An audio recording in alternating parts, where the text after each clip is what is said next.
Welcome everybody to the first meeting of the Wayne County Commissioners for 2026. Please rise for the Pledge of Allegiance. I pledge allegiance to the flag of the United States of America and to the republic for which it stands, one nation, under God, indivisible, with liberty and justice for all. Ron, I'm going to turn the election of officers over to you, if you don't mind. Happy to. First item of business will be election of a president for the Board of Commissioners. Are there any nominations? Well, somebody's got to nominate somebody, so I'll make a motion that we re-elect Jeff Plaster as the president of the Board of Commissioners. Second. Thank you. Are there any other nominations? Hearing none, I would entertain a motion that Jeff Plaster be deemed president by acclamation. So moved. Second. All in favor? Aye. Opposed? All right. President Plaster, I'll return the chair to you. Thank you, Ron, and thank you, gentlemen. We now need to elect a vice president of the Board of Commissioners. Is there a motion, a nomination? I would nominate Brad Dwinger to be the vice president again. Second. We have a second. Any further nominations? Hearing none, I'll take the shortcut that our attorney just used and say, since there's only one nomination, to accept a motion to elect Brad by affirmation. So moved. A motion, I'll second that. Any further discussion? Hearing none, all in favor of the motion signify by saying aye. Aye. Opposed, same sign. Motion carries. Congratulations, Brad. Thank you. Next up is Dan Burke with the Health Department. Dan, come on up. Good morning. Good morning to you. I have two issues to bring before the commissioners. Both were brought before the board, my health board yesterday, and approved by that board. The first we'll address is a fee ordinance amendment. The state of Indiana has a system called Drive, and this is how we issue birth and death certificates to Wayne County residents. With that system, we have the capability of issuing birth and death certificates to out-of-county residents. So if they were born in Henry County, they could potentially come to Wayne County to get their birth certificate, or if they passed away in Henry County, their family could come to Wayne County to get those death certificates. Other counties have already implemented this process, surrounding counties, including Randolph and Henry, and it is taking income away from Wayne County. So we proposed to the board yesterday to allow us to start issuing those out-of-county certificates here in Wayne County, and they approved that, and with that we'd have to change the fee ordinance. We would charge $15 just as we do for Wayne County residents, and then we would add a $5 fee onto that. That's a one-time fee. So if you have 5 certificates, you're only getting charged $5 one time, not 5 different times. So for each individual named on that certificate is a $5 fee. Do you have a central database that has the information you need for the issuance of Yeah, so that database is called Drive, and it's owned by the State Department of Health. Yep.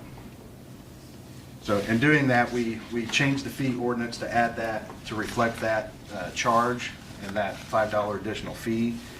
And we also changed a couple of our medical fees. Get into here. It's the self-pay vaccine and the self-pay testing. This is where individuals come to the health department and they want to have a vaccine or STD testing that is not covered by any type of insurance. For instance, the shingles vaccine is only covered by Medicare D, and some people don't have Medicare D, so they're willing to pay cash for that. So what we do is we charge them the cost of the vaccine of what it cost us, and typically the percentage after that is what Medicaid would charge one of their patients, which is the cheapest cost we could possibly charge someone. So Medicaid raised that quite a long time ago, and we've just not caught up. So it's 25% now. We've charged 10% for the last probably 10 years or so. Medicaid raised that quite a long time ago. So we've raised that to the cost of the vaccine or the cost of the test plus the 25% Medicaid rate. And then we also did the blood collection fee. This is when we do a venous draw at the health department, a lab. We just charged, we had a set rate and we just charged it to the lab rate. So whatever the lab charges us, we charge the patient. So, and that varies depending on the lab that we use, whether it's a private lab or the State Department of Health lab. We do have to pay for lab testing at the State Department of Health for certain tests. And you did say your board approved all these They did, amendments to yes. the... Do we need to make a motion for each individual, or can we just make a motion to amend recommendations of the health board? Yeah, I think we'll incorporate it in one document, and it'll show all the amended fees. I have that document here for the commissioners and has signed it. Have you seen that, Ron? No, but I wasn't aware of the change, so I'll take Dan's word for it that he's accurate. And Chris reviewed it, right? Chris did review it, yes. Okay. I guess with that being said, I'll make a motion that we approve the change of the ordinance for the fees for the health department, that the health department board approved and recommended. So I'll second that. Ron, any concern with that approach? Go ahead. Other than the fact that I think we have to publish this for its effectiveness, though, so Okay. it'll become effective upon Upon publication within 30 days of adoption. So, Okay. I'll leave that to Bobby will include that. Dan and Bobby to work And out. I'll amend my motion to Okay. that verbiage. Okay. And I'll second that. All right. And I'm assuming that's once it's signed, then it's Once we approve it and sign it. 30 days from that, we can start implementing that. Any further discussion on the motion? Hearing none, all in favor of the motion signify by saying aye. Aye. Opposed, same sign. Motion carries. Anything else, Dan? Yeah, second order of business is a potential contract for AC billing and credentialing. This is a company that is based out of Ohio, but their offices are here in Indiana. And this company would provide credentialing service for our providers. They provide credentialing service for each MPI. So we operate under the auditor's MPI for the health department, and then we have our health officer and then our physician assistant have their own individual MPI that they operate under. That's a national provider identification is what that stands for. So what that entails is this company takes those MPI numbers assigned to those providers, and they essentially background them through each private insurance payer, whether it's Medicaid or United Healthcare, and they confirm their credentials essentially. And what that does is that allows that insurance payer, essentially like United Healthcare, to make payment to us at a quicker rate. There's less questions involved. As long as they know that that provider is credentialed, they'll pay us without question, essentially. Without this service, it delays payments, and we also get a lot of denied claims if our providers aren't credentialed correctly. So we had a contract with a company called Certify, and they were a subcontractee of our electronic medical record system, Athena. Athena dropped them and no longer provides service. They also offered us another credentialing contract through another subcontractor, and that was reviewed by the commissioners and the health board both, and the health board and the commissioners both moved for this contract based off the proposals in the last meeting. So what this would be is $350 initial fee for each MPI, so it's $1,050 to start, and then $45 an hour after that for maintenance and recertification each year. So the cost will vary, but the initial cost is $1,050. And so that came to the health board yesterday It did, yes. and was approved. Yeah. So the contract, you or they have signed off on that contract, and you're coming to us to approve it as well. Correct. Okay. And Has Chris looked at this contract? Chris looked at the contract. The only part on there was, the only thing they provided as far as payment in the contract was credit card. And I made contact with them this morning and told them I don't want credit card, and they said they do have an invoice option where they invoice me every Monday. So that's been resolved. Ron, any need for you to review the contract? This is basically for certification purposes, that you're purchasing a service, is that correct? It's to certify our providers, our doctors, so we can bill insurance. That's, a couple years ago, SE4, and I think it's broadened your approval authority and/or responsibility, so I think it's appropriate for your consideration. I have no concern necessarily unless you do much. I know. Okay, so are we ready to approve? I'll make a motion to approve the contract. We have a motion and a second to approve this contract. Any further discussion? Hearing none, all in favor of the motion signify by saying aye. Aye. Opposed, same sign. Motion carries. Thank you. Thank you, Dan. You're welcome. Do the contract. All right. Anything else, Dan? No, sir, that's it. All right, thank you very much. Thank you. Ron, you're up. Just an update, I had indicated yesterday that I'm preparing an initial draft of the water tower interlocal for Cambridge City. I need about 20 minutes on that, and I'll get it to you folks by email yet today. Okay. They apparently are in more of a time crunch than we are, but that being said, I do want you to take a good look at it. I think Sure. I got comments back from Aaron. I think we've at least created the outline. What I had kind of wanted to massage a little bit was the set-aside fund that they're talking about creating. I'm concerned there might be some legal issues with that, but we'll just deal with them when we come to them. If, in fact, we would have access to those revenues, it would have to be secondary to their pledge to support the bonds that are going to be issued and repayable from those. So I want to see the language that goes in those bond documents, and Okay. they haven't even begun that process. So if their revenue becomes such that they would need to tap into that maintenance fund to make the bond payments, that That might be an issue. that would take priority. They'll have to. Right. What I think would, conceptually, I like the idea better of kind of keeping maybe, we're talking about $10,000 a month and for indefinitely, determine a somewhat level of comfort that we are, that basically, say it's $500,000, which would be like 4 years or plus. And then and even prior to that time, expenditures from that set-aside fund would be reported back, and then there'd be meetings to try to determine how much, in addition to the 10,000, would be restored to the fund, so as you can try to make it a kind of like what I call an evergreen fund that will replenish itself to a point. Right.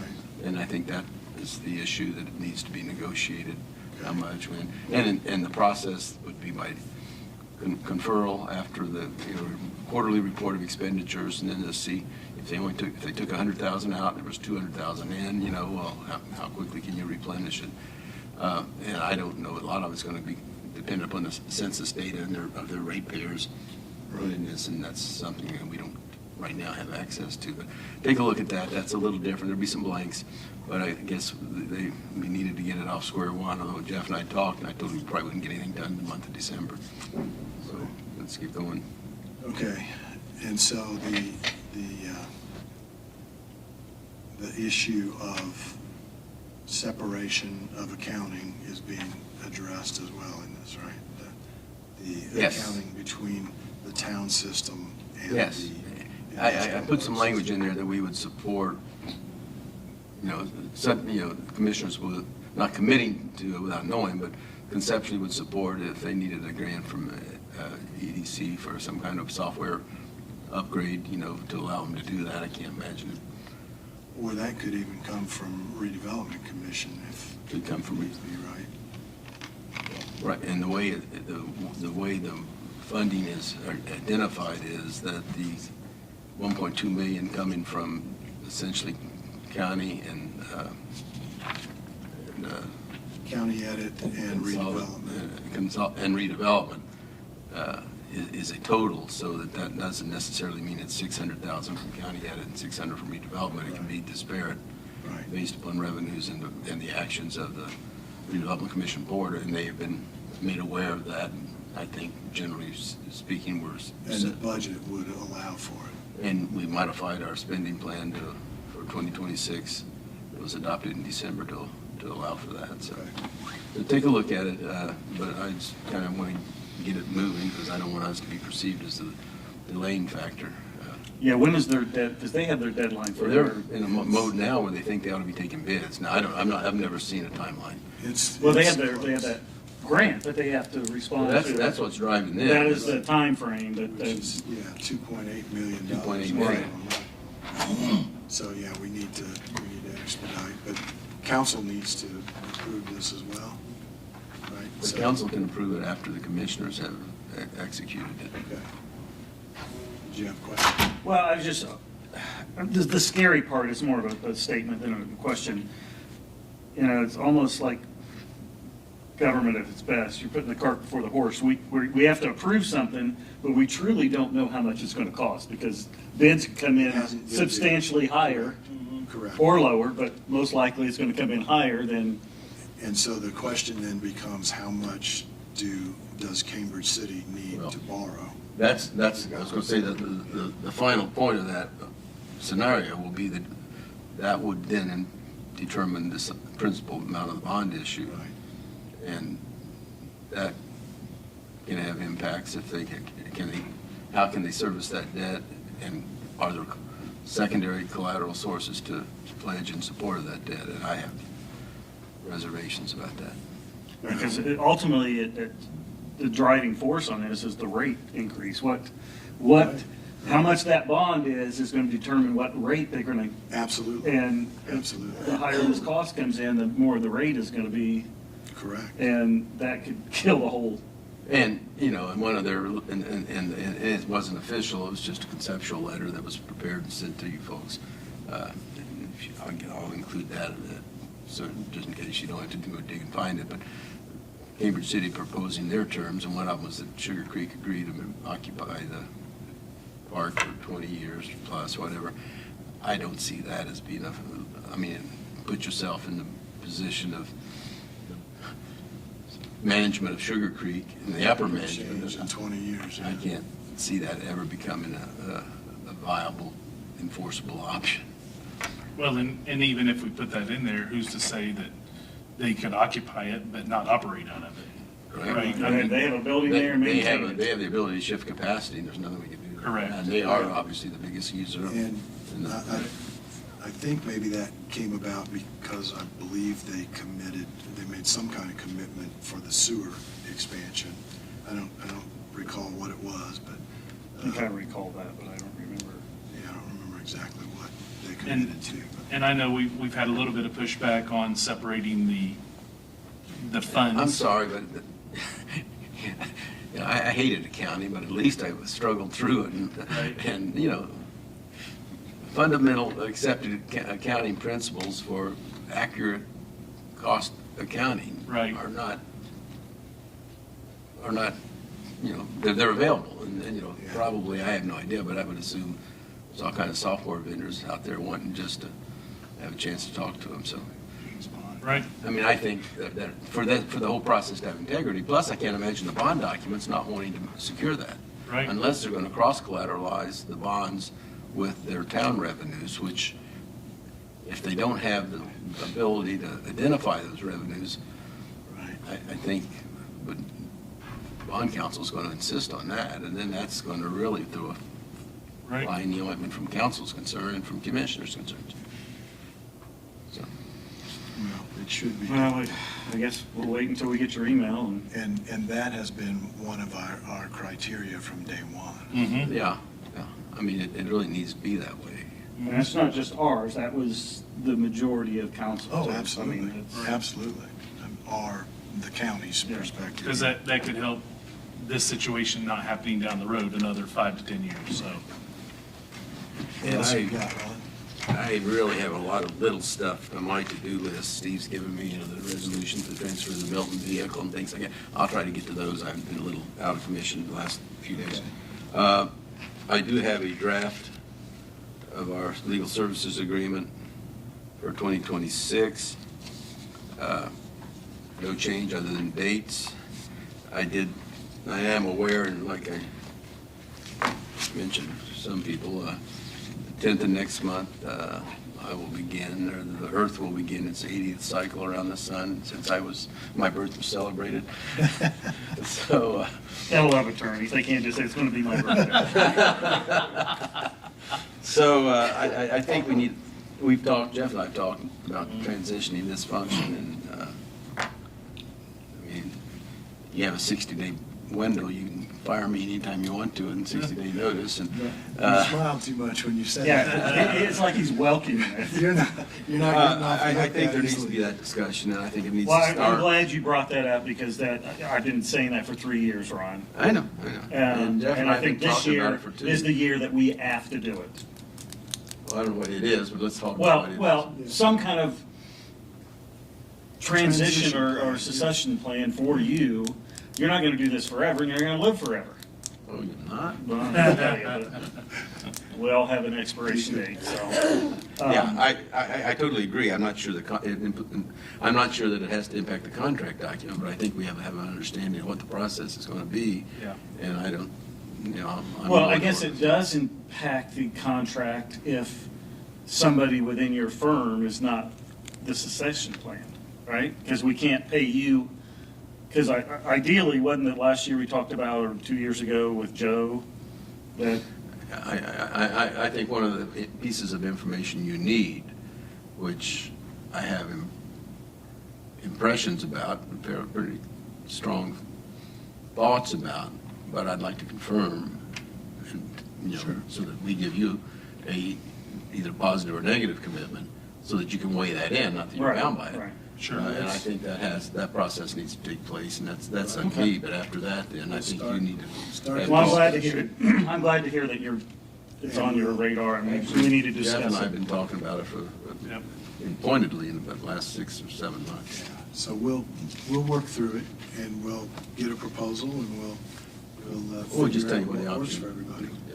What are the Based on our current staffing, and let's face it, I'll be, And Bob's not the option. He's right there with you on each one, so. well, I mean, if you look at everybody's plate, there's no room on any of them, so. Right. So that is a concern, and, We certainly appreciate the time you've given to this function, and have nothing but good things to say about the results. Yeah, I think my biggest concern is your wealth of knowledge. Exactly. And we're not going to find somebody I understand. that walks in that has, But as long as we have Steve, we have a. well, pretty- he's right there with you.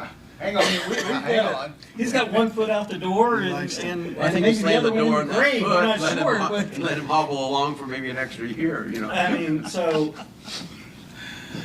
Yeah. we don't know what tomorrow brings, right? That's absolutely true, and that's,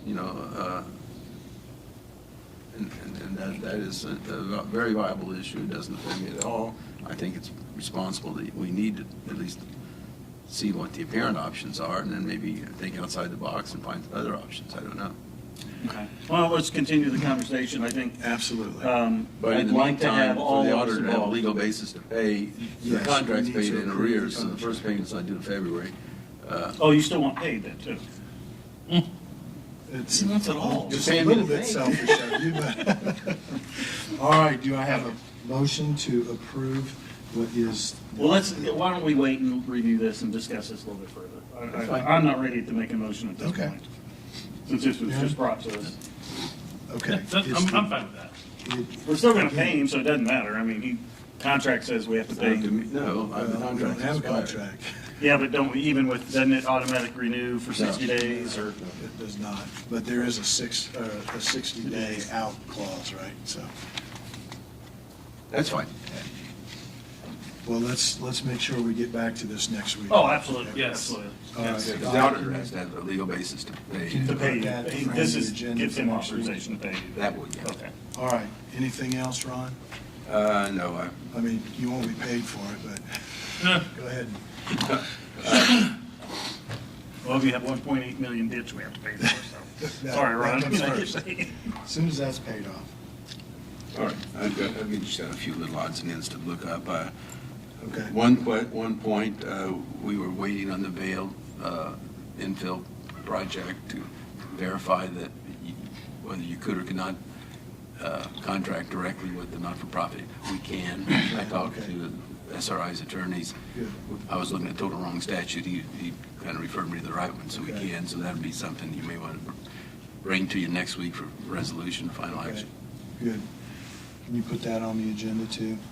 The Vale infill. Actually, it's housing. assignment of certificates of purchase 3 properties, for right? 3 properties involved in the Vale neighborhood infill. Done. Okay. Okay, and that reminded me, I'm not sure, have we approved the date for the certificate sale? The proposal from SRI is Thursday, April 16th, 10 a.m. Is that good with everybody? Meets everybody, yeah, I don't know why it wouldn't. Okay. April what? 16th. April 16th. Thursday? Thursday. April 10 16th. a.m., yeah. So can we just get a motion to approve that? Make a motion approved. Second. We have a motion and a second to commit Thursday, April 16th at 10 a.m. for our certificate sale. Any further discussion? Hearing none, all in favor of the motion signify by saying aye. Aye. Opposed, same sign. Motion carries. Thank you. And Bobby, will you, someone needs to contact SRI. I will. Okay. Any, you good, Ron? Yeah. Steve, you're next. What time is, do we have a bid opening at 9:30? Yep. Yeah. You want to go ahead and start? I don't, Brandon, here somewhere, I don't see him. I'm assuming these gentlemen at the back are for the bid opening. I expect, yeah. It's out in the hall or for the zoning Public hearing, amendments, yeah. yeah. You want to see what Michelle wants? I already asked her, and she said she was just here. Just observing, all She, right? she wanted to see what you had to say, I think. Okay. Can speak up so that she can hear you. So I didn't pass out a project sheet to you this week simply because there hasn't been much progress on our project since workshop, although I do want to talk about the camera project in this room. So in front of you, I have put a proposal from Wilco Custom Electronics. Aaron and I met with WCTV last week about the camera and camera placement and how it is compatible with the TriCaster that we're going to get from WCTV. Rick Funk from Wilco has gotten the TriCaster, and he has tried it with one of the new cameras that was proposed, and it works as it should. So we're ready to go on to the next step. Through our conversation then last week, it was suggested that we add an extra camera over the one that you had approved previously 6 cameras, and they are now suggesting 7, as well as a controller to control the pan, tilt, zoom capabilities of those cameras. Each one of these cameras have that capability. This controller would allow that to be done pretty quickly. And then by adding an extra camera, it would also add an extra mounting bracket with that. So between the amount that you previously approved and this new amount is about $3,500, I think. And Aaron, anything that you wanted to add to that? I know, speaking with Wilco, I know he's recommended this as well, the 2 additions to this system for coverage in the room, for different layouts that we may have, and the control stick as well, so that that can be done seamlessly as opposed to the manual control that would have been. And I think then we've also scheduled him to be here, as well as someone from WCTV tomorrow afternoon, to install one of those cameras and the TriCaster to make sure it's compatibility with our equipment in the office. So for your consideration this morning then is the amending the original proposal of the number of cameras to complete that project. And then that final amount is $19,617. And that would be paid for out of building grounds funds. Do you remember what the figure was that we approved prior to? I can't Yeah, remember. it was 15,894. So this is just a little more than less than 4,000 more, so, So, thank you. just a quick question. They're referred to as the council cameras? Is that, did you do that? No. Okay.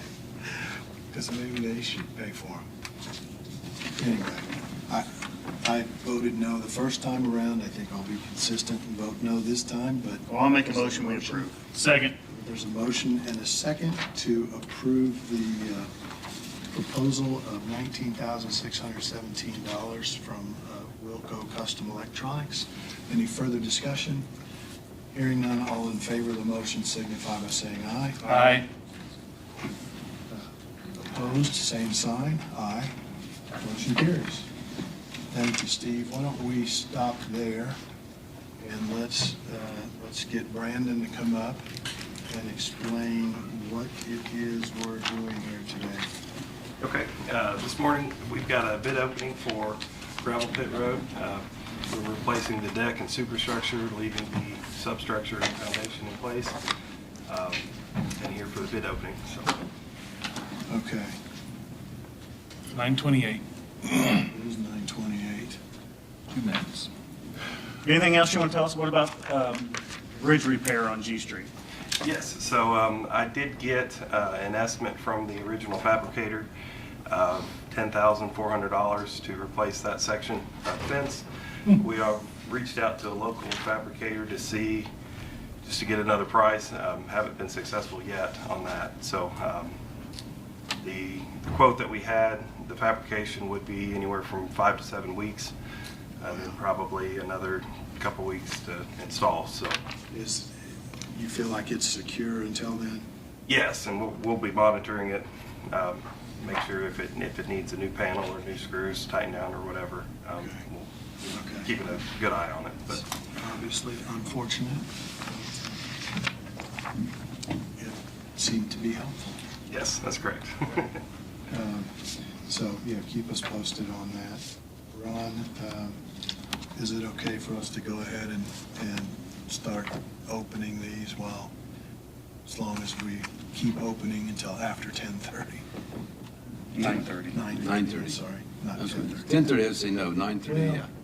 Sometimes. Well, we're At like 9:29. 9:29 at this point, so open slowly. Go ahead. Slit them. We'll pass them down to Ron to review.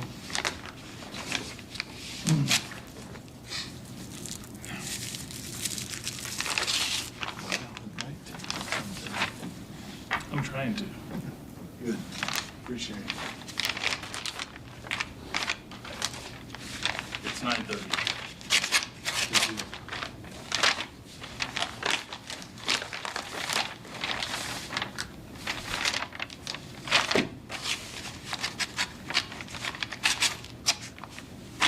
All right, so it seems like we have 3 bids.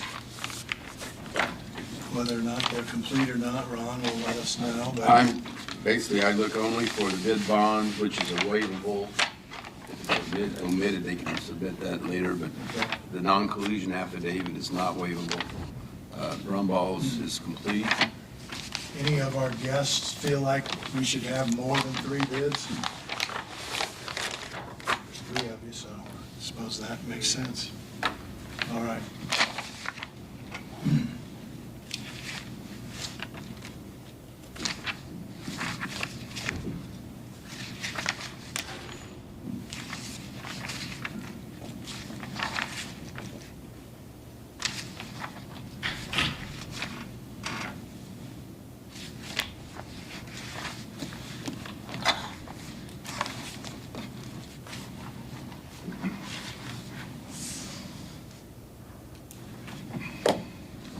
Is complete.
Okay. 3 bids, all complete? Well, for what I'm looking for. What you- So do I have a motion to take these 3 bids under advisement? So moved. Big Reds, I'll second that. Okay. You're welcome. We have a motion and a second to take the bids under advisement. Any further discussion? Hearing none, all in favor of the motion, signify by saying aye. Aye. Opposed, same sign. Motion carries. And you're going to make those available for review? I'll let them review them in the back. All right, thank you. Go on, we're a few minutes early, but let's jump down when Steve gets back to, You want to go ahead and do the hotel? yeah, why don't we take care of business here? The hotel rate increase, good idea. Emergency Communications has an increase from $150 to $169 a night for 2 rooms, 2 nights in Knoxville, Tennessee. Have a motion to approve that. So moved. Second. Motion and second. Any further discussion? Hearing none, all in favor of the motion signify by saying aye. Aye. Opposed, same sign. Motion carries. You got minutes and claims? I do. Okay, let's go ahead and do those. Thank you. Make a motion to approve the minutes from the Commissioners' meeting December 23rd, 2025. Second. Almost beat you. Motion and second. Any further discussion? Hearing none, all in favor of the motion signify by saying aye. Aye. Opposed, same sign. Motion carries. Then I have the following claims. Indiana American Water dated 1/16/2026. MasterCard dated 1/15/2026. General claims dated 1/14/2026. Payroll dated January 9th, 2026.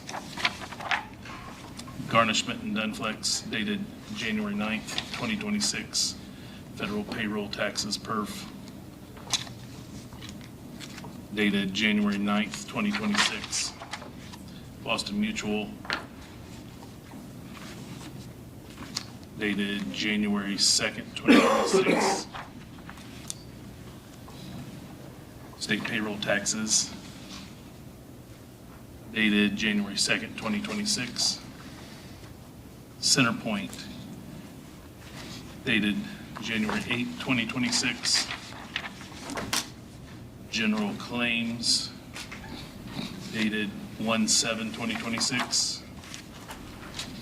RP&L and Duke dated 1/8/2026. Make a motion to approve those. Second.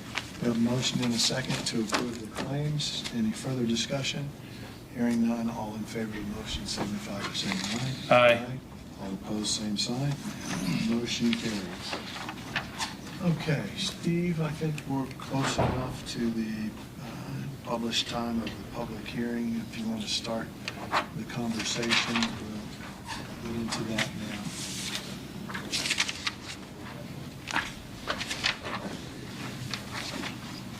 Thank you, sir. Thank you. Can I have the signed claims so we can get started on them? Well, they're not signed yet. Oh, I thought they were. No, they're just approved.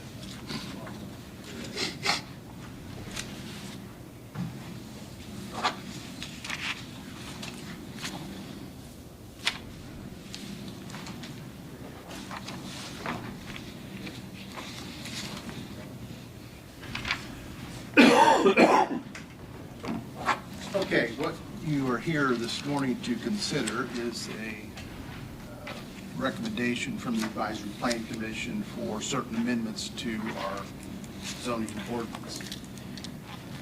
The paper that I passed out to you that indicates the Indiana code that's applicable here, and this is what your responsibilities are at this point.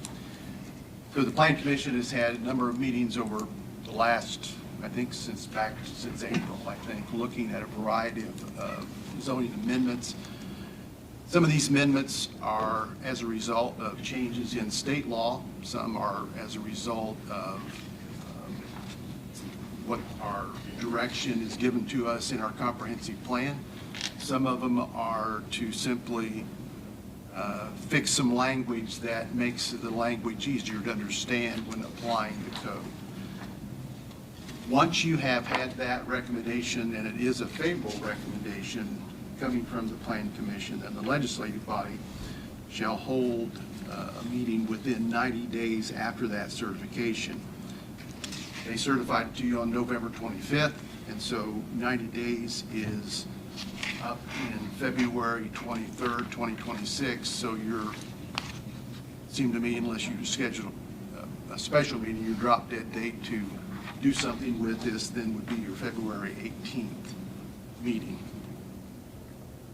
If it comes to you in a favorable recommendation, which this does, you have a couple of choices. You can adopt it as presented, or you can amend the recommendations, or you can reject them.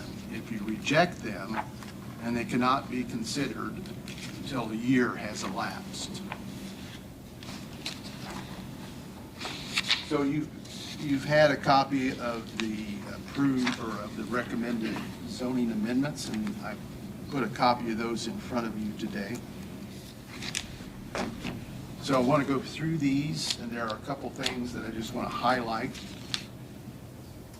So on page 1, as you look at this document, things that are underlined are additions to the ordinances. Things that are struck through are things that would be deleted from the proposed ordinance. The first page then are suggested changes in definitions. The first definition, agritourism, is the existing one, except we're just adding the term that it is a commercial recreational facility use, because then that is applicable in other parts of the ordinance. We also are further defining what animal husbandry is, and it's just simply to separate what is typically commercial farm animals as opposed to domesticated pets. One thing that I want to point out that on the next two definitions are the commercial dog breeder. In this, you're going to see that when we passed what was known as the kennel ordinance several years ago, we combined both kennels and breeding facilities. And so since that time, we've found that there are folks who just simply have a business to board animals. They don't do any breeding, they just simply board them. And then there are facilities that they do breed the animals. So our existing ordinance combines both of those together. The changes here proposed are to separate those, to have boarding facilities versus breeding facilities. Steve, would that preclude somebody from combining those Would two not. operations? No, would not. They would just have to meet both requirements. That is correct. That is correct. One thing there on the first page on item 69, and those numbers correspond with the definition numbers in the whole ordinance, so it's not, it's the 69th definition under commercial dog breeder. What we've done in the past, we tried to, or not tried, we did want to mirror what the state law was under those definitions. And the reason for that, once they reach that level, the state has some responsibility with respect to oversight. And so we wanted to mirror those definitions as it pertained to commercial dog breeders or commercial dog brokers.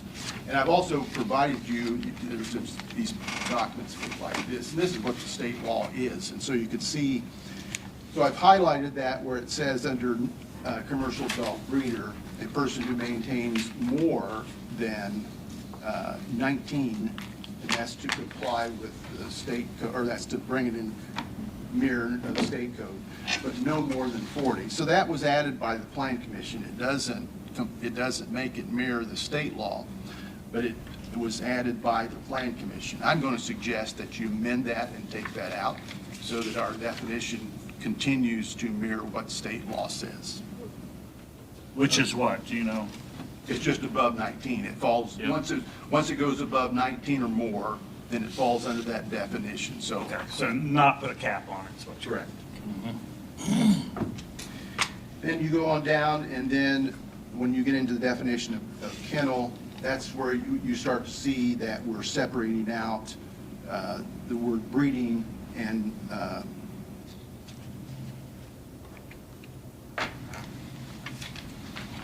go to the next page, and again, we're using the definition and adding the term breeding so that we separate those out from boarding. And so when you go down through B, C, D, E, and F, and again, the only thing that I would suggest that you change there, where I've highlighted no more than 40, is that, again, to bring that into compliance with the definition on the previous page. And so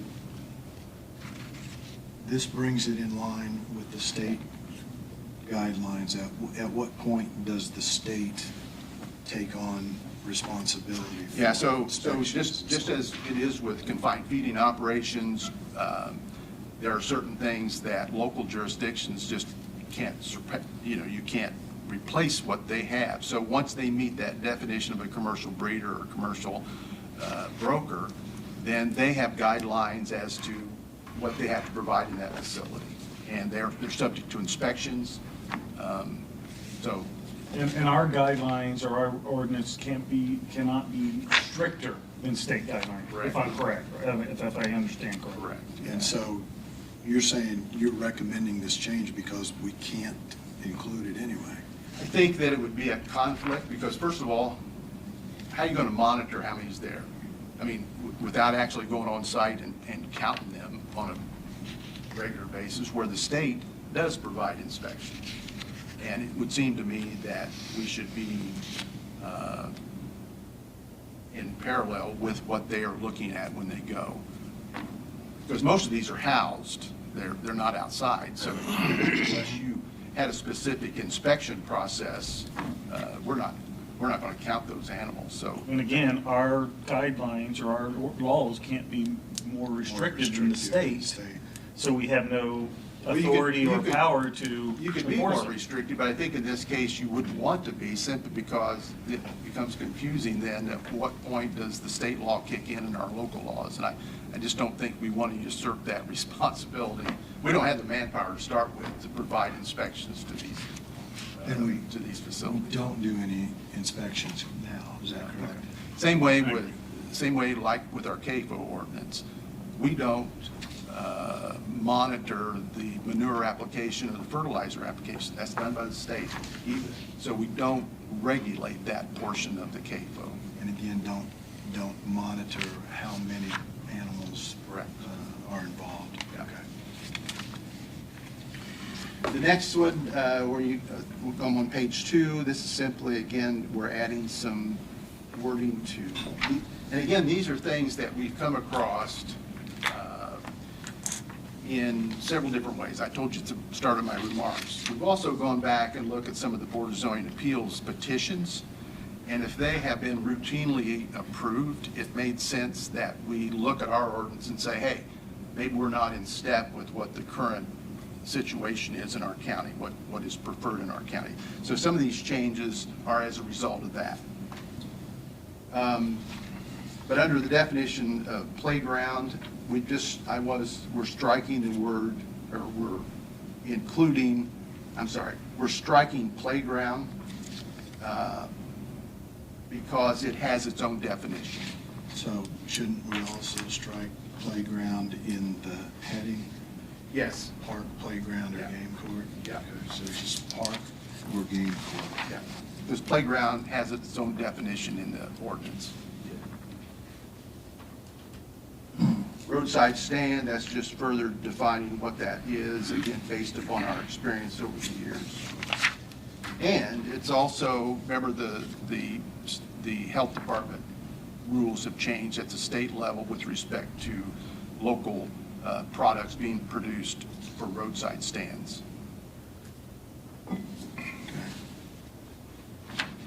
Page 3, this is simply further defining the face of a sign, how you measure the square footage.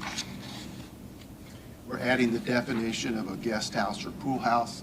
These are becoming more and more prevalent to us, and we never had a definition of that.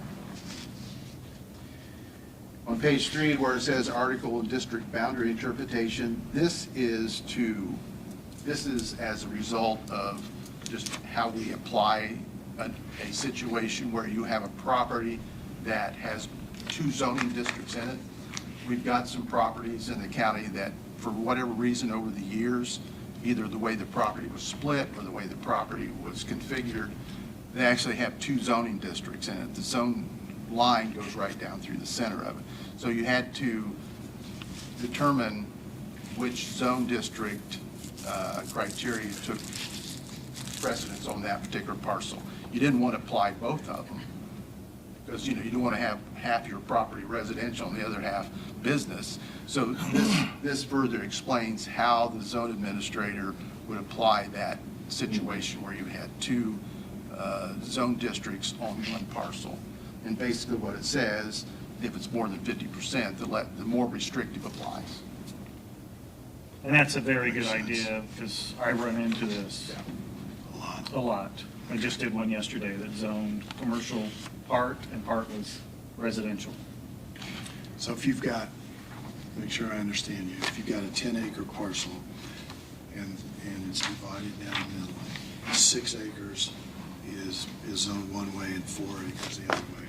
That part that's 6 acres, that zoning rule would apply to the whole 10 acres. Steve, didn't we used to have the more onerous applied regardless of the acreage division, or? Pardon me? Didn't we used to have the rule that the more onerous zoning classification applied regardless of the acreage division? Yeah. So even if it was only 1 acre out of the 10, Yeah. If the 1 acre was more restrictive, it applied to the whole thing, which didn't make a whole lot of sense. right, okay. And so we're just changing that now. Yeah. Okay. Good idea. Then on page 4, again, these are some cleanup language, if you will. Remember that we made accessory dwelling units part of our ordinance some time ago, and so this is to further clarify that in with respect to road frontage and non-residential business or buildings on those particular properties too. On page 4, the agricultural district, under principal permitted uses on item 4 there, this was some clarification as to the size of a pond, because there were some changes with the Department of Natural Resources when they have jurisdiction over the, if you can see there, if the pond is 1 acre or more, they're also subject to the DNR, or actually DNR and the Department of Environmental Management. So we've added that to that definition. And then the boarding and kennels, that again, that's to go in conjunction with the changes that were made by separating out the 2. When you get into the bottom there, item B, when we start talking about animal units, and that goes on to the next page, on page 5. So in our comprehensive plan, let me back up, even as far back as when we were part of the assessment of the Eastern Indiana Planning District area, agriculture in Wayne County is one of the top economic drivers. It's not necessarily one of the top employers, but it certainly is one of the top. In fact, as I recall, it's like number 4 in our county, that agricultural activities are one of our top economic drivers.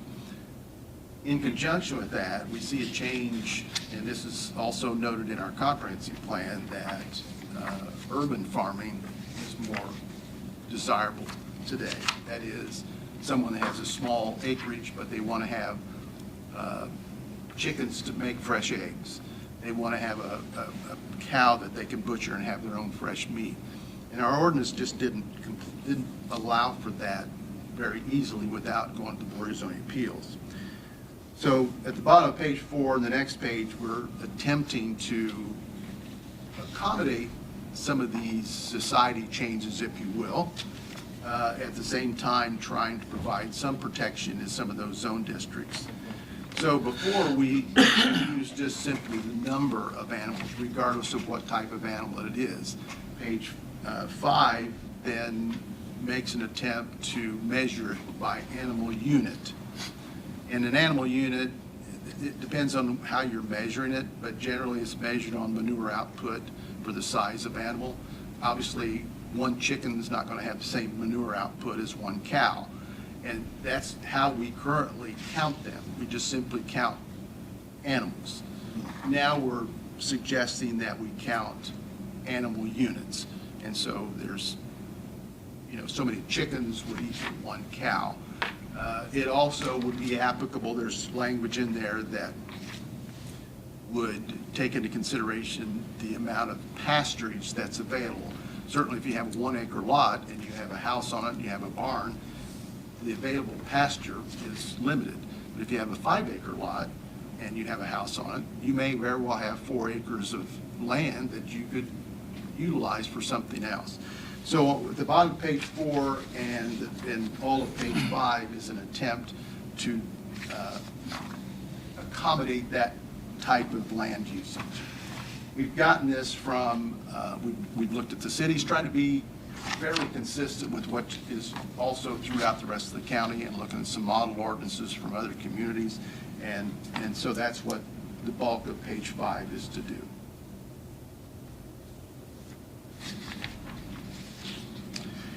Page 6 is, again, some additional language that, again, these are in separate parts of the ordinance, but it separates out the kennel breeding versus kennel or boarding facilities. And then on page 6 at the top there where I've got the 250 highlighted, this is something that is useful for us in the office simply because our ordinance that was established, and this goes way back into actually to the 60s and 70s when there was an attempt for farm ground preservation. Our ordinance was written so that we had a zone district called agricultural big lot. So to put a house on it, you had to have at least 3 acres as opposed to 1.5 acres. That really didn't work. We found out that if they were required to have 3 acres, they still put the house on it, but then an acre or so of it just grew up in weeds and it was not usable for anything else. It was too small to farm, and if the person having the house there didn't want to have anything else, they just didn't mow it. So and then we also required a wider frontage from the standard 250 to 275. And so we're suggesting that now we make that 250-foot of frontage consistent throughout the ordinance with respect to the agricultural zone district. Down at the bottom of page 6, the language there, this is as a result of the change at the state level with respect to residential septic systems. In our residential zone district, the minimum lot size is 1 acre. But because of the size of the finger system that is now required, especially with certain types of soils, 1 acre, once you put a house on it and possibly an outbuilding, just doesn't give you enough room in case you have septic failure. And so the health department has suggested that we increase the residential zone district to mirror what the rest of the zone districts have for homes from 1 acre to 1.5 acres. And for that lot width to go from 100 to 175 in the residential zone district. And this change was supported by the health department. And then on page 7, that's just some additional language to bring the entire ordinance in compliance so that they all read the same with respect to those lot widths, lot sizes, the terms boarding and breeding.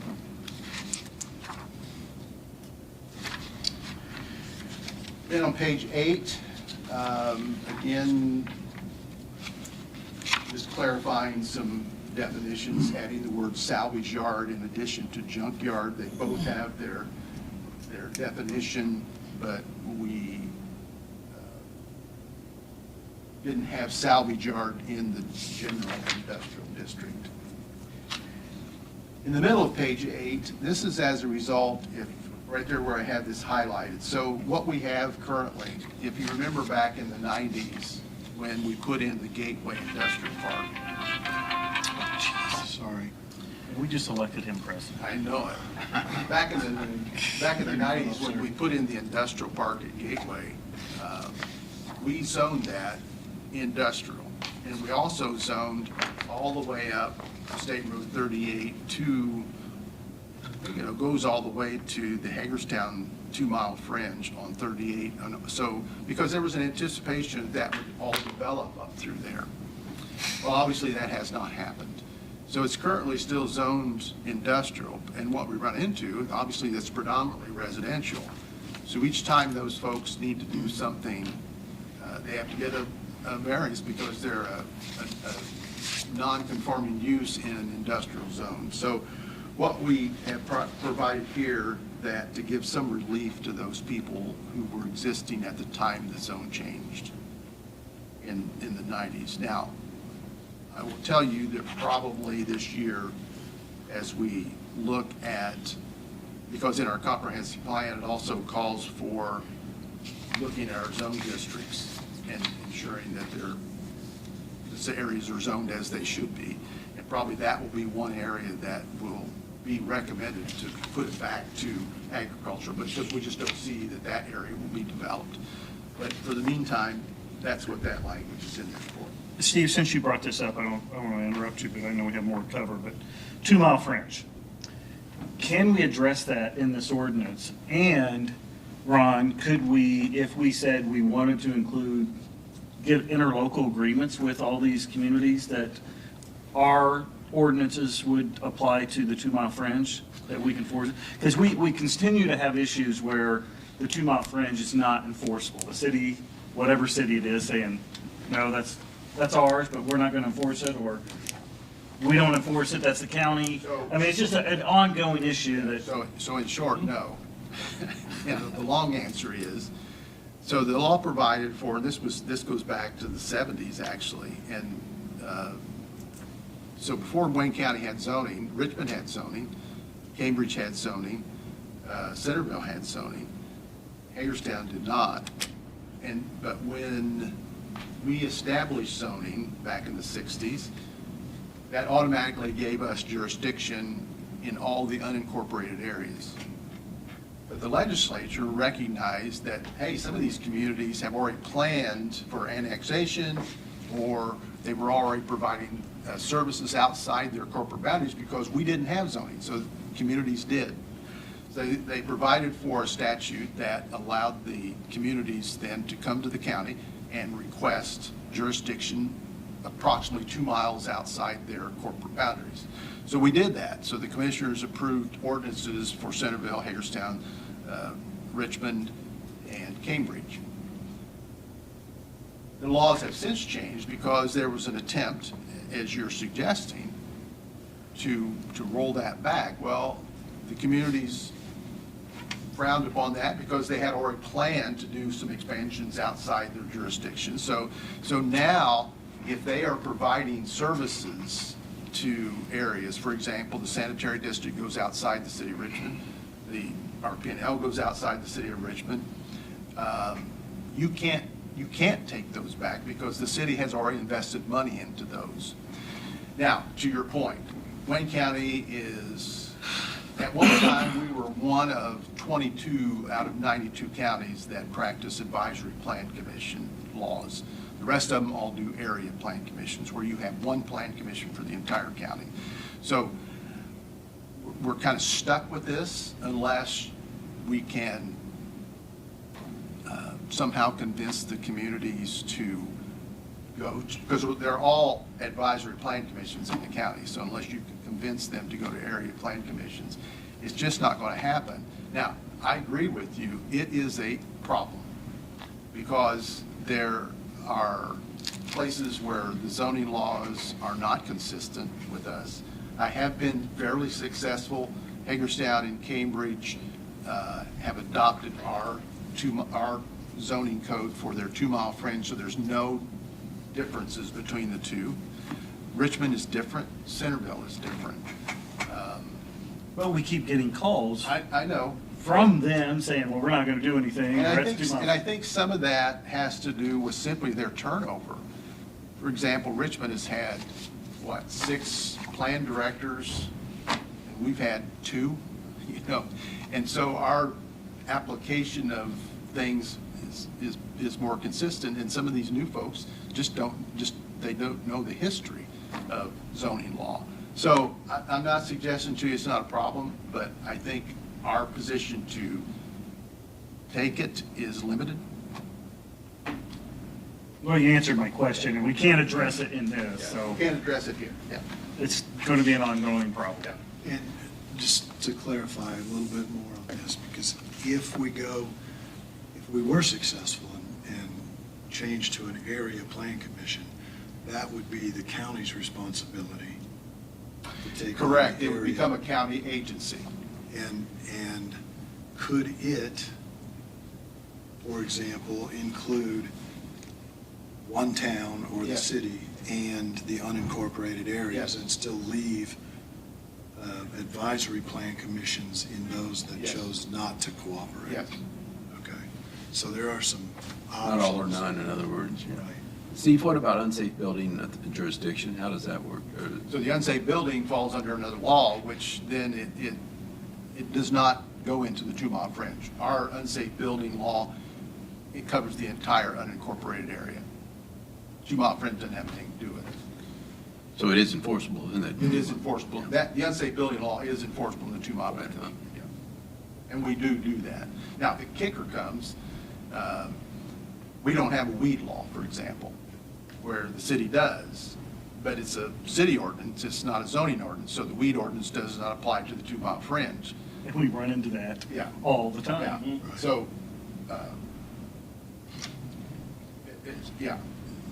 Only planning law applies to the unincorporated area. It's hard to make a weed-infested lot an unsafe structure. or- Right. Yeah, so Right. sometimes we can get that if we have other things on the lot. Right, we did that on Cars, Northwest. tires to We collect- did that out on, Or it could become an issue with the health department. Right, with tires, like with water collecting for mosquitoes. Mosquitoes. Okay. And then on the bottom of page 8, it starts into about some signage, and a lot of this has to do with some regulations that changed at NDOT with respect to signage along state roads and interstates. And on page 9 is just simply a correction to make that definition of commercial unit development consistent. In some places, we were calling development commercial units. The other places, it was commercial unit development. So this language is to make the term consistent throughout the document. And then again on page 10 is to, again, in other parts of the ordinance, is to separate out breeding from boarding. And on the last page, we added the term hay brokerage to a special exception because agricultural activities that are in the agricultural districts, we don't require anything that for products that are produced on that ground that are not manipulated. For example, you pick corn, you sell the corn. But if you took that corn and ground it and made it into flour, that changes that product. You've manipulated the. Now you're selling flour You're instead selling of- flour as opposed to the product produced on the farm. Hay brokerage, they don't produce hay.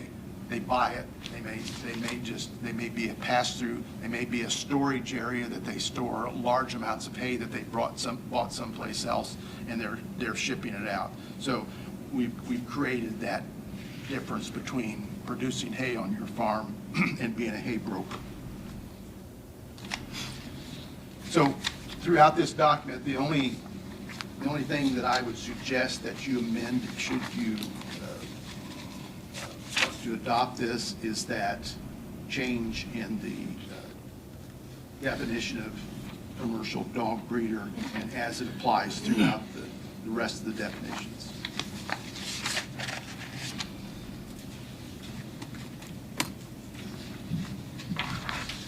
So I think you have some folks here who had some interest in these ordinances. Okay, let's open the public hearing part of this party. And if there's anyone who is interested in speaking in favor of the changes recommended to the zoning ordinance, please come up and share your information.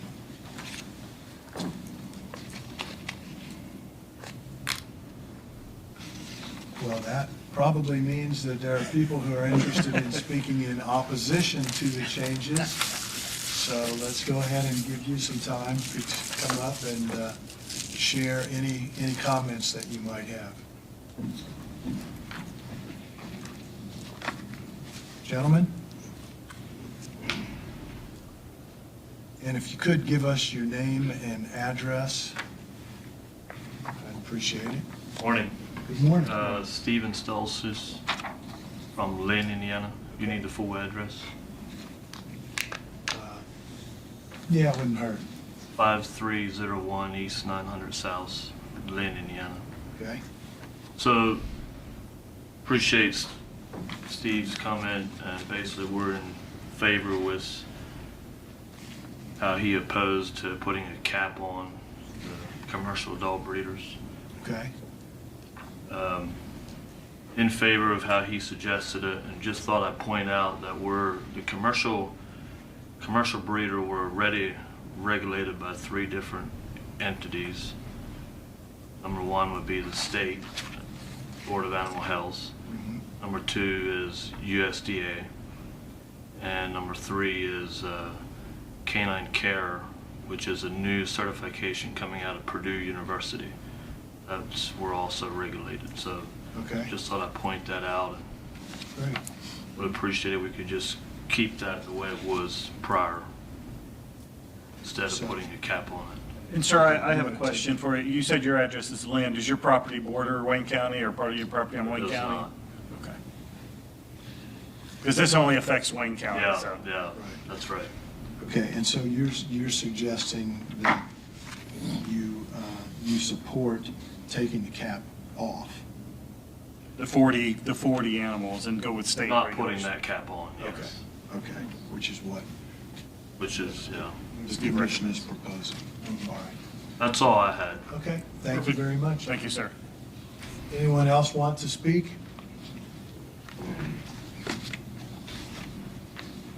Any other elements of the proposal, or were you all here to in support of taking the cap off of the dog breeders numbers? That's your interest? I see Ed shaking, so Nodding, yes. they're nodding, so. Okay. Well, is there anyone else who wishes to speak on the proposed changes to the Wayne County zoning ordinance? If not, It would be my recommendation that you do take the favorable recommendation from the Plan Commission with respect to these changes, except that you do amend the part of the definition of commercial dog breeder by taking out the cap of 40. and that was not the recommendation from the Plan Commission. It was not the recommendation of the Plan Commission, however, when the Plan Commission voted on this particular document to get it out of Plan Commission, because the rules require 5 people, it's a quorum of the membership, not just the quorum of who's present. So we only had 4 present, or 5 present that night. The vote to pass this was 4-1 until that change was made. So in essence, this change was made by 1 member, and so I don't think that's representative of the entire board. So are you saying that the original proposal was to remove the cap? Yes. Okay. Yes. And to make sure you had a quorum and in support, this was added as part of that meeting. Correct. Is the public meeting closed, or We are we? Let's make a motion to close the public hearing. So moved. Second. We have a motion and a second. Any further discussion? All in favor signify by saying aye. Aye. The public hearing is closed. Comments? So my comment is that I sit on the planning board and was part of most of these conversations. I think my point of view is we must follow the state regulations unless we're going to be more restrictive, and then we don't have the guidelines to enforce them. And that's why I asked that question. There already, as the gentleman spoke, there's already regulations that by 3 different entities, or 2 that I know of, and then the third one I didn't know of, but from out of Purdue. I just think I'm not one I don't want to overregulate our citizens in any way. If there's already regulations in place, why should we hit them, double tax them, I guess you should say? I know it's not a tax, but you know what I mean. Yeah. So I think I'm an approval of the recommendation from Steve that we take all the changes except the removing the cap and go on the state guidelines, mirror the state guidelines for when it comes to commercial kennels. And I believe you want to remove playground too as well. Yeah. Yes, I'm sorry, you're correct. Yes, playground, thank you. So if you need that in a motion, I'll make that motion. Unless you have further discussion. Clarify how we go about this. So do we need, Ron or Steve, either one of you, do we need to modify this document before approval, or can we just clarify, like Brad said, I think you need to know what you're voting on. Right. So if you're comfortable with it, Steve, you think So we want to remove any reference to a cap. If you're all in agreement with those changes, I will take this document and take out all the underlines and the strike throughs and make those changes, and then bring this back to you with the final document that has an ordinance attached to it. And then approve the ordinance at that time. So I'll amend my motion that we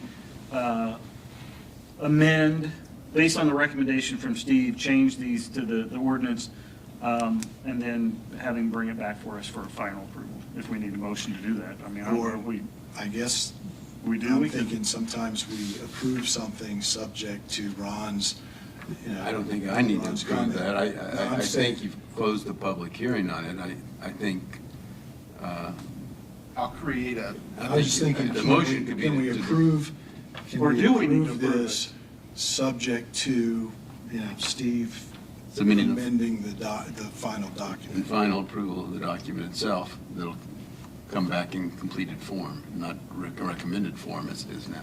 Completed form. Okay. Is there, not sure there's a difference between those two positions, but, so, yeah. you want Steve to? I'll make a the motion that changes? Steve goes back and makes these changes in the final draft and present it to us at our next meeting for approval in ordinance form. in ordinance form. Ordinance form. How's that? That cleared it up a That little bit? works for me. Second. Okay. We have a motion and a second. Did you have any comments you wanted to make, Aaron? No, I appreciate all the work that's gone into this, and I agree, we need to update it and keep with state guidelines so that we're not putting more work on us to send, to try to hire anybody to go out and investigate this. We don't need that. The state's already doing it. No need to overdo what they're already doing, so I'm full in favor of it. So there's a motion and a second. Any further discussion? Hearing none, all in favor of the motion signify by saying aye. Aye. Opposed, same sign. Motion carries. All right. Could we have a quick break? Yes, we can have a quick break. 5 minutes.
All right, let's call this meeting back into session. Steve, what's next on your list?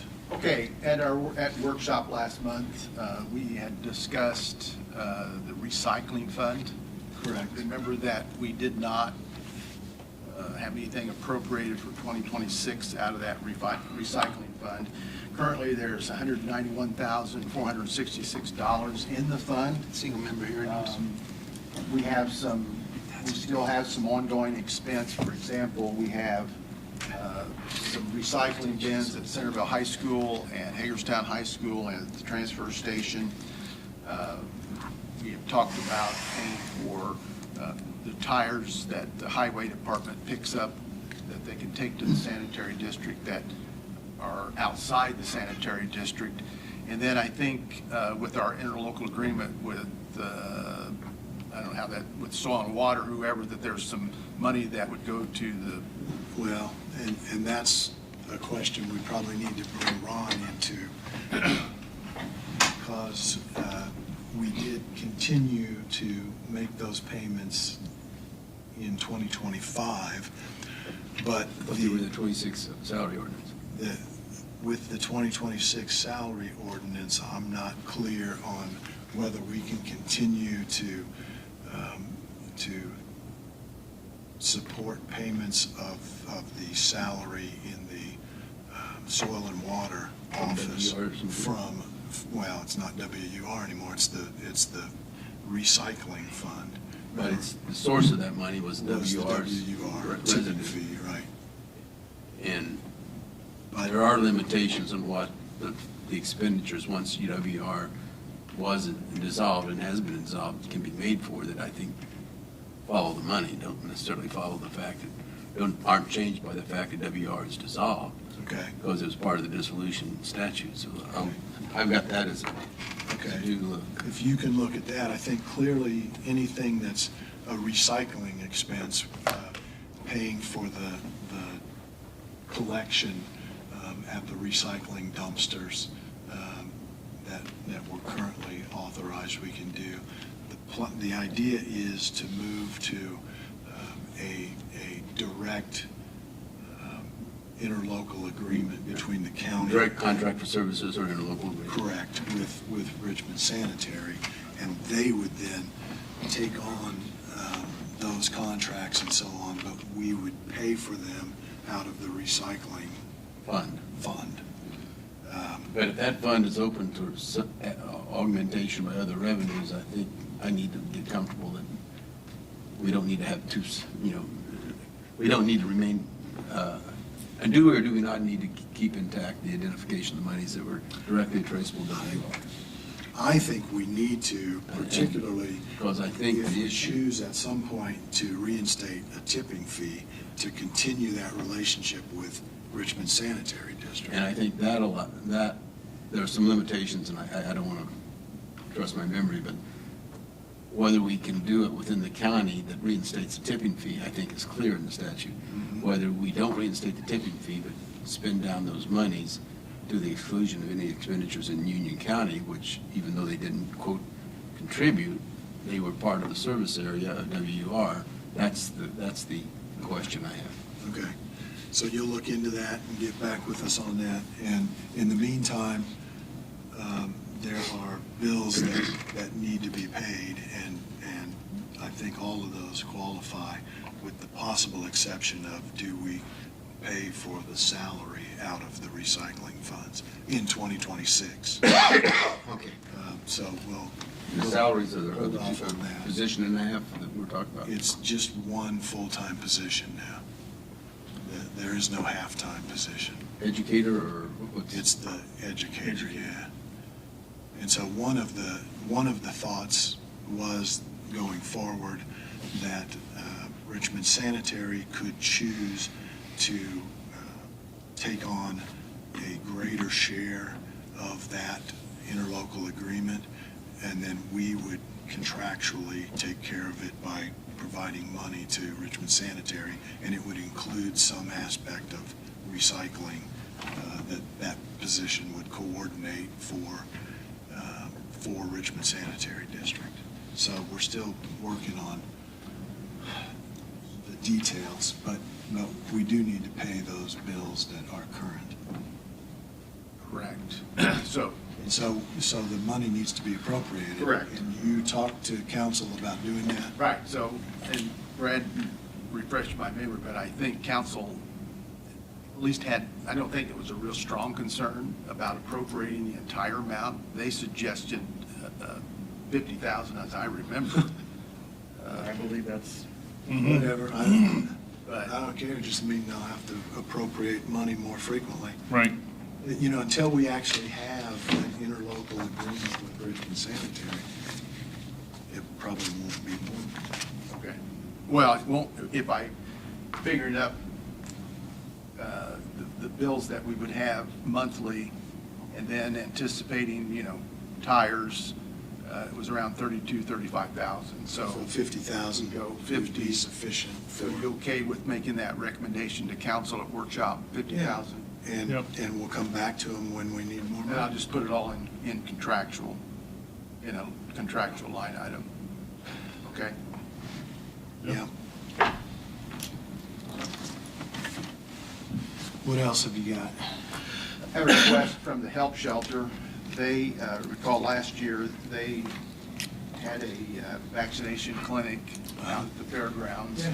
They are requesting, we waive the fee again for that. This is on April 11th from 10A to 4P. It's in the exhibition building. It's not Coleman or. It's like the sheep barn Yeah, or something. It's called the exhibition. Move for Whatever we approval. call it. Second. We have a motion and a second to approve that at no charge. Any further discussion? Hearing none, all in favor of the motion signify by saying Aye. aye. Motion carries. And they're on the agenda for workshop. yeah, I'm going to confirm, there was some confusion there, Okay, but yeah, I believe so. And good. What else? So you have a picture that looks like this. it's not color, I'm proud of you. I'm upset. It really took me 27 years to get you off of color. Well, I didn't think this would need to be colored for the purpose of my presentation. So right in the center of that picture, right by the word Richmond, there's a little building. It's a garage. So The what that one is. that's in between the white building. It's a shed, right? It's Just a- that it's a- shed in It's actually a garage. Yep. Okay. Yeah, that's One car. So the history of this, and I didn't realize this, but the house and that garage were actually moved there from where the old Palm Harbor lot is. Oh, really? Yeah, Huh. there used to be a house on that, and so they moved that house, and it's used as the 4-H headquarters, if you will. Just And during then- the fair or all year? Well, they keep stuff in it all year, but obviously during fair, that's where It's kind of that's there. their headquarters that they work at. Yes. We don't utilize it. Okay. Same way with that garage, it's a storage. They want to tear down that garage and replace it with a 16 by 40 building. How big is that building? It's about 15 by 20. And So it's a shed, basically. It's a single car garage. It's an old single, you remember they were very narrow Yeah. for a single car. This would be at no cost to the county, but they want to replace that garage. So would it fit in that same location? Yeah, so we scaled it, and the north end of it would be at just about the edge of the house, and 40 feet would take it just about at the end of that parking lot area, if you will. And it's about the same width, so it would fit in there.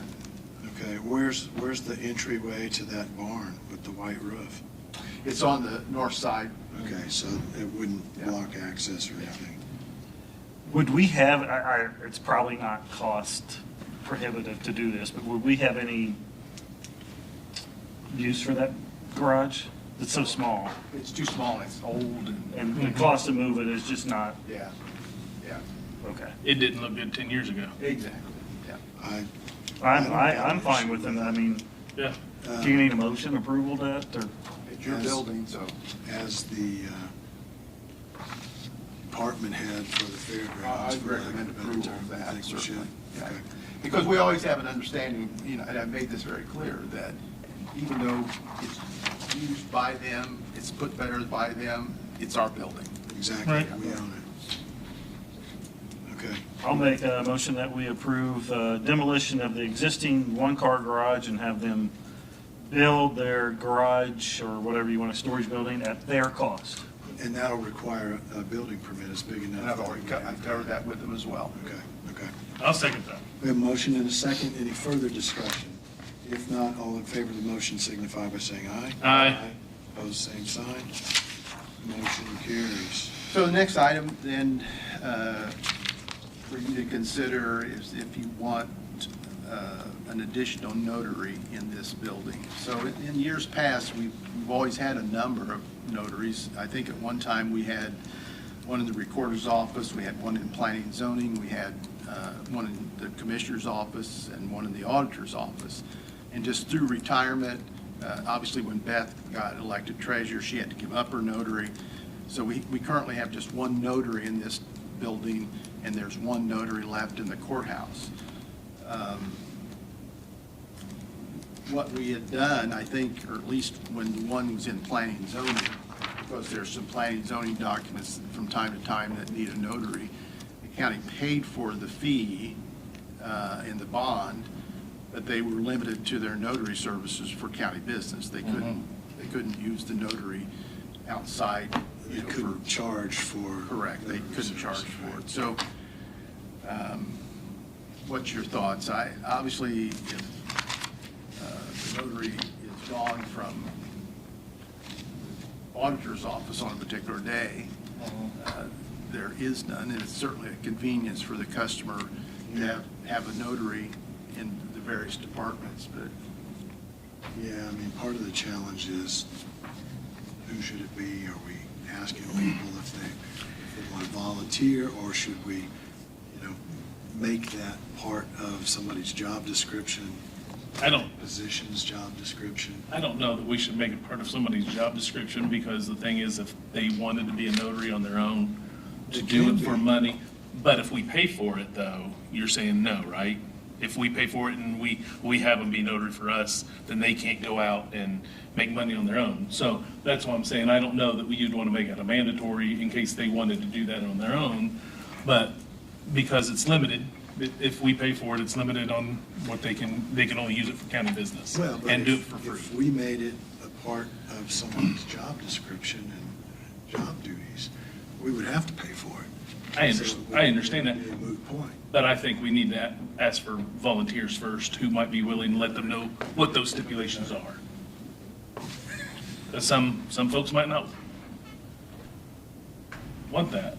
I mean, Is there any thought to having a footnote in the salary ordinance to provide a stipend for anyone who has a notary? That's a possibility. that's a great possibility. I like that. And I've been told we do have notaries that work for the county, but, But they charge. right, they do it on their fees to own do though, that. yeah. And so if we gave them a stipend, then they could just not charge when they're doing it as part of their Right. assignment. Right. I like that idea. I actually, yeah, that's a good idea. And Let's that- go to council with that. And there's nothing statutory that would prevent that. We could pay Well, them. a notary is a lucrative position, so we'd have to be cognizant of, it's not our problem, it should be theirs, because they should know if they're eligible to be a notary based upon any other governmental official employment they have. Being an employee is one thing, being an officer of government is another, and that's what's prohibited under our state constitution. So, and an officer is outlined in statute of which Well, positions and qualify. particularly by multiple AG opinions. And, Right. well, we didn't think of that one, which way we're going to go, and so they tell us. So elected officials, for example. Elected officials are very officers. definitely. And chief deputies probably are officers, but I like that idea. Let's explore. I do like that idea as well. What's the That's annual the cost question. or to Isn't it to like renew your? $80? How It's many? not very much. It's cheap. 80 to, so if once you get a notary, it's $80 a year to renew your license, I take it? Well, it's not every year, it's Yeah, it's usually, Every what, 2 years or something? 4 or 6 I years think later. the first price is like $350 before you got your stamp and everything, but then should be $50 to $100. Well, I'm just thinking that we need to make this stipend enough to pay for the Yeah, like $500. Well, Yeah. well, I think we ought to pay for all that for them plus the stipend. Yeah, I Or think. include, I guess they include it. Okay. I mean, I think the stipends, just they have to apply for the stipend with proof of their qualification, I guess. Right. And I think we put a maximum number. We don't need 20. Yeah. Right. You No, no, know, no. I say we say 5 or 4, whatever the number is that And they want. just state board recommended that there's at least 3 in auditor's office. 3 So, in the auditor's office? How They many do usually you have. Just 1? You just have 1? Okay, 3 in the auditor's It was office. recommended, not, Right. Gotcha. I was thinking maybe How about 3 to we- 5 in the county, for the Right. county. yeah. We could do 3 in this building and 2 in the courthouse. So you want to bring this up, council? Yes. Yep. And we'll figure out, you know. I'll check and see what the cost is, because I Okay. chose not to renew mine, but my wife has hers. And I don't know it's the cost as much as it is the pain for having to take the darn exam. It's about, you know, Right. 5, 6 hours. For a Yeah. notary? Well, the exam is, most people precede it with their tutorial. Otherwise, you're probably not going to pass the exam. Right. I mean, there are attorneys in my firm who did not pass the exam because they didn't do the tutorial. They had to redo it. Mhm. I'm not one of them. Always I read just did that. the book when you take the driver's test, too. Some of those things change. Okay, what else have you got, Stephen? All right, so, you know, part of my responsibilities is to ensure that your policies are being adhered to as you pass personnel policies, so on and so forth, is to ensure compliance with those policies. Right. We have a situation where we have vehicles assigned that one of the vehicles is being used contrary to our policies. You have a fleet safety policy, you have a vehicle usage policy, and both of those are set by you for a specific purpose. Obviously, we do it to limit our liability exposure. That's why we limit how the vehicles can be used, where they can be used, who can drive them. The second thing is that it's also to monitor the fringe benefit application, if in fact it occurs. Recall that when we wrote the policy a number of years ago, there was a couple of counties that the IRS had actually audited, and because of the way that they had provided certain things to certain employees, they were determined to be fringe benefits, which they weren't collecting tax on or weren't taxing them, and so the counties were required to pay a penalty on that. So part of our policy that we wrote was so that we had some monitoring of these things as it applied to fringe benefits. And then the third thing is our policy is in place because our vehicle rotation depends on mileage, and so we don't want our cars to accumulate mileage that is not to the county's benefit. We have 3 reasons where a car would be assigned to an individual, and I've got that in front of you in a document. Those items are, it has to be emergency response, and then there's some criteria that indicates what that is defined as. It's a vehicle with special equipment, and that is also defined there. Or it is an economic benefit to the county, not to the individual. Those are the three reasons why a vehicle would be assigned to one of our employees. We never assign a car strictly as a benefit. Companies can do that. In fact, companies regularly do that for their executives. They'll give them a car to take home as it's part of their salary or fringe benefit. The coroner's office has 3 cars assigned to it, 3 vehicles assigned to it. 2 of the vehicles are equipped to haul bodies. They have the cots in them. The third vehicle is a Tahoe, which is not equipped to do that. And it's my understanding from the coroner that that vehicle cannot be equipped because it's not big enough. But it was assigned to them by the fleet committee as a third vehicle, because the coroner's office always had 3 vehicles. If you remember, we got rid of the small van year before last, and so we That they could transport, obviously. said they could transport in, but we did provide them with this third vehicle. The vehicle is being used in personal nature by the coroner, and again, that it does not fall under one of the criteria that we authorize, Nor is it consistent with the IRS regs. or in compliance with IRS regs, because we're not monitoring, and it is a fringe benefit. I think it qualifies as fringe because it's being used as transportation to their personal job and not to county business. We know that where the coroner lives to his place of work, the round trip's about 60 miles. And we also know from our mileage records that we have, the most recent one that I looked at, this particular vehicle is accumulating more miles than the other two put together. And You said put together? Yeah. And we those all- are the ones that transport.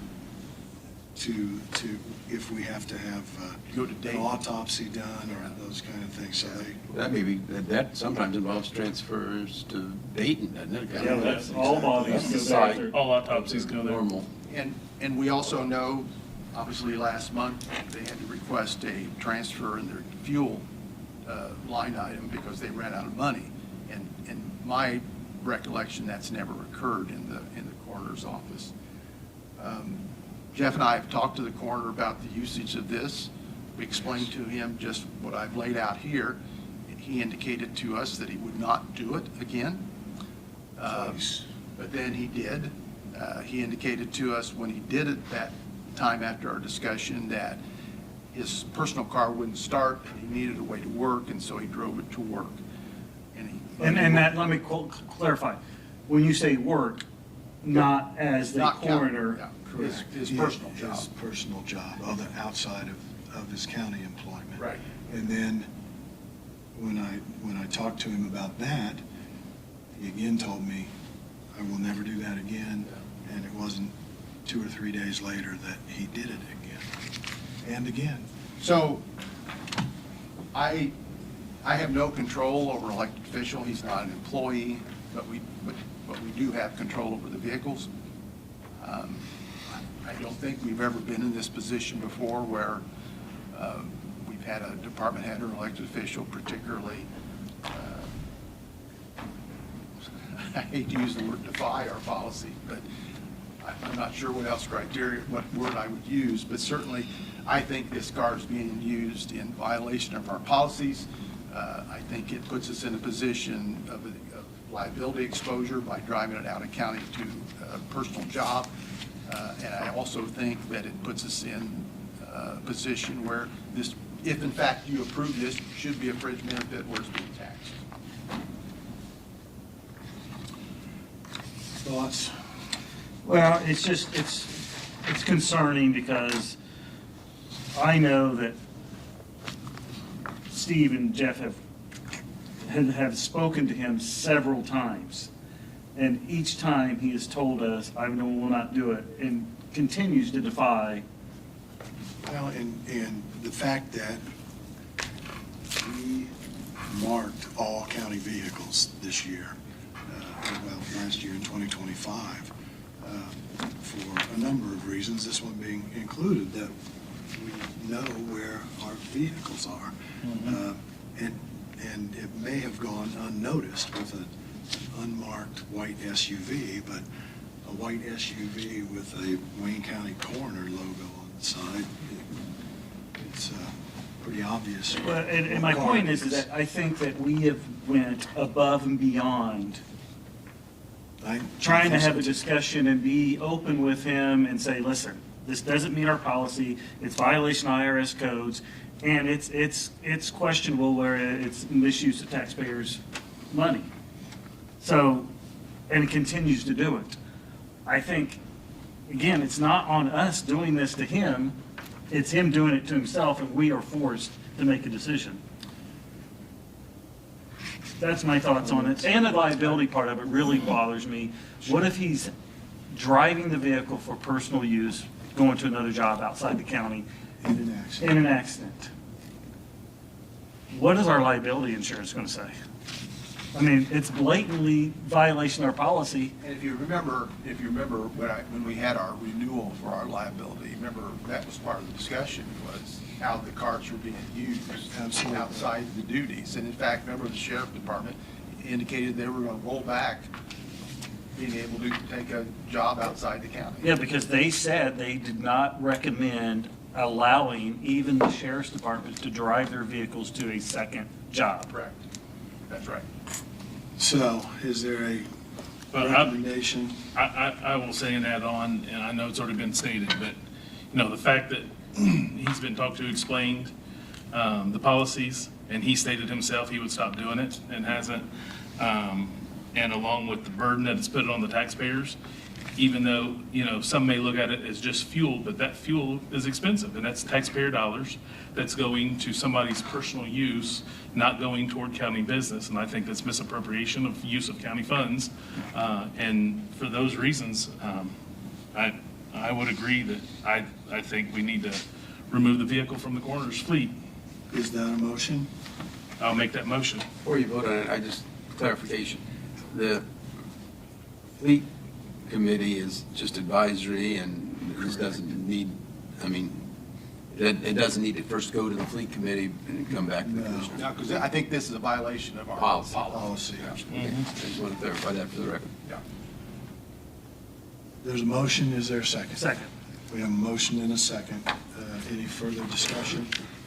It's just, I'll just say for the record, it's a shame. It is. It's Um, unfortunate. We need to trust when an elected official and a department head is telling us something that they will honor what they're saying. And it's a shame. That's all I have to say. I'm disappointed. All right. If there's no further discussion, all in favor of the motion signify by saying aye. Aye. Opposed, same sign. Motion carries. The motion is to return that vehicle to the county fleet Correct. and remove any individual rights of basically commuting access. Correct. Yes. And this will not keep them from doing their coroner duties. No, they still have- They still have the two vehicles equipped. That they already continue to use, and the third one that's being removed, it isn't used in transporting bodies or no special equipment in it or anything like that, correct? And Yeah. they're not emergency response vehicles. Correct. Okay, so I will contact him and let him know of our decision. Steve, what else have you got? That's all I have. All right, somewhere in this pile, I buried the agenda, but I think that was the last. I don't see anything else on there. Hotel increase. We already We already did did that. Oh, okay. Jeff. You were sleeping through that part. I must have been in my other office. Okay? Everyone, There. FYI before you adjourn, or have you already? Yeah, no, we No. have not adjourned. In case you get a disgruntled patron contacting you, we had a situation with the sheriff's sale last fall where a sanitary lien was missed, and the process, the lien itself was recorded. The process requires the auditor's office to make sure that it gets logged on the tax warrants or tax statements as information allowing it to be shown as a special assessment. That didn't happen. It was purchased by a citizen. It's $400 thereabouts. So in a sheriff's sale, the liens are not wiped off. No, in fact, the statute requires that the judgment creditor who petitions for the sheriff's sale make sure that all the liens are paid. And it says that if they're not, the sheriff shall not conduct the sale. Well, if no one checks, and the sheriff is not responsible for doing a title search before they offer a property at sheriff's sale, that's clear. I mean, it's another, SRI would call it a buyer beware sale. You only get the interest joined in the foreclosure. And if you miss something in the foreclosure, the sheriff's duty is to take the writ of execution as it comes to him, which will include a copy of the judgment, execute on it, take out his cost of sale, and return it to the clerk for the clerk's allocation of any excess money. So, again, not a lot of money, $400, but there was that issue that did come up with a patron, and I'll tell you who it is that well. Okay, all right, thank you. Anything else, Bobby? Did we miss anything? No. one other thing, and I'll let you go. Brad had asked me for an update on pending litigation, and I basically got a printout from our insurance company, and so I'll give you that. I'm probably gonna have to get with you, Bobby, because some of these don't ring any bells with me, so I would need to see what the tort claims notice said. But it's only a couple. Okay. And of course, we have the major one that I've kept you abreast on. That Right.